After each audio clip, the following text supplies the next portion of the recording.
ജിദ്ദയിലെ പ്രവാസി കൂട്ടായ്മയിൽ വിരിഞ്ഞ പ്രവാസികളുടെ കഥ പറയുന്ന മലയാള ചലച്ചിത്രം മസ്രയുടെ റിലീസിനോടനുബന്ധിച്ച് ജിദ്ദയിലെ കലാകാരന്മാരും മാധ്യമ സോഷ്യൽ മീഡിയ പ്രവർത്തകരും ഒത്തുചേർന്ന സംഗമം സംഘടിപ്പിച്ചു. 30ഓളം പ്രവാസി മലയാളി കലാകാരന്മാരാണ് മസ്ര സിനിമയുടെ അണിയറയിലും അരങ്ങിലുമായി പ്രവർത്തിച്ചിട്ടുള്ളത്.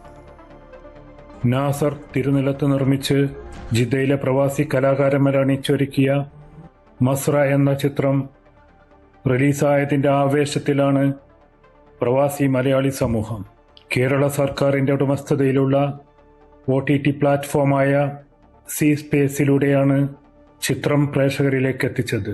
ജിദ്ദ ദേപ്പുട്ട് ഓഡിറ്റോറിയത്തിൽ സംഘടിപ്പിച്ച ആഘോഷ പരിപാടി മാധ്യമപ്രവർത്തകരുടെയും സോഷ്യൽ മീഡിയ ഇൻഫ്ലുവൻസർമാരുടെയും സാന്നിധ്യം കൊണ്ട് ശ്രദ്ധേയമായി. ചടങ്ങിൽ ചിത്രത്തിന്റെ പ്രത്യേക പ്രദർശനവും നടന്നു.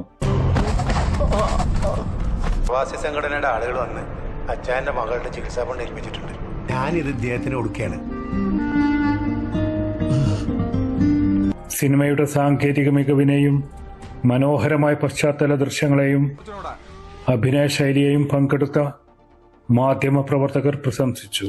നിർമ്മാണ വഴികളെക്കുറിച്ച് നിർമ്മാതാവ് ജുനൈസ് ബാബുവും ചിത്രീകരണ അനുഭവങ്ങളെക്കുറിച്ച് സംവിധായകൻ അലി അരിക്കത്തും സംസാരിച്ചു.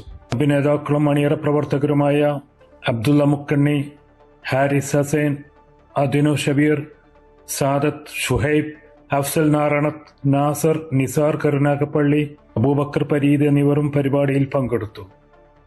സിമി അബ്ദുൽ ഖാദർ ചടങ്ങുകൾ നിയന്ത്രിച്ചു. സുൽഫിഖറുദായ്, Amrita news, Jeddah. Hyper Al Wafa Saudi Arabia ഇപ്പോൾ മക്കയിലും. Celebrating 40 years of trust and legacy. Sona Gold and Diamonds, Saudi Arabia, Bahrain, Oman.